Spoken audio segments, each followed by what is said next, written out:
Bienvenue dans Provision de vie. La pensée d'aujourd'hui s'intitule « Regardez l'invisible ».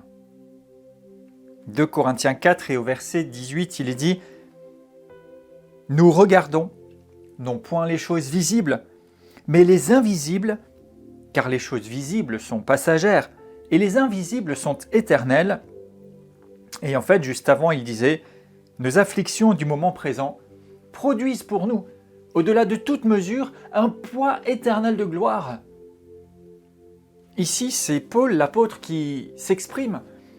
Et il a vécu bon nombre de difficultés, de souffrances, d'attaques, d'accusations, de pressions diverses, dont d'ailleurs il fait référence dans les versets précédents.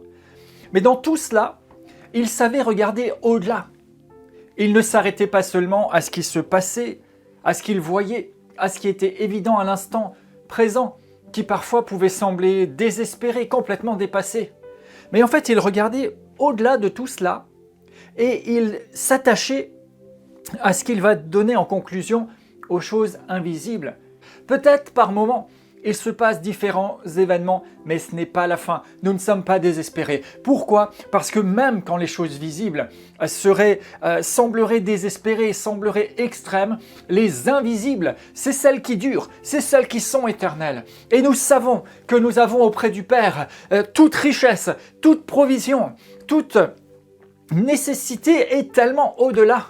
Alors nous ne nous arrêtons pas à ce qui se passe maintenant à cet endroit, mais nous payons le prix, nous courons la course parce que nous poursuivons non pas les satisfactions, les plaisirs ou les choses qui paraissent des valeurs aujourd'hui terrestres à l'endroit où nous sommes, mais nous poursuivons des richesses éternelles, nous poursuivons un salut éternel, nous poursuivons la gloire qui se trouve auprès de Père, cette gloire dans laquelle nous allons demeurer avec Christ pour l'éternité. Et ça, c'est tellement plus grand, tellement plus grand.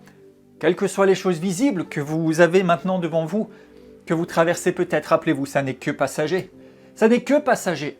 Mais la gloire de Dieu, sa puissance, sa nature, son autorité, c'est éternel. Ce que vous avez dans le ciel, le salut que vous avez obtenu, l'investissement que vous faites en obéissant à Dieu, il a une valeur éternelle. Alors, ne vous arrêtez pas à ce qui est seulement passager, mais attachez-vous à Dieu. Croyez sa parole qui ne change pas. Croyez en celui qui a été de toute éternité, qui sera de toute éternité.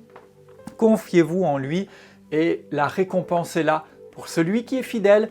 Je déclare sur vous dans le nom de Jésus que vous levez vos yeux maintenant, vous élevez votre regard et je prie que le Saint-Esprit vous détache des seules réalités immédiates et visibles pour vous amener à considérer l'invisible et à marcher, non pas seulement avec la vue, mais avec une vision et la puissance du Seigneur qui vous accompagne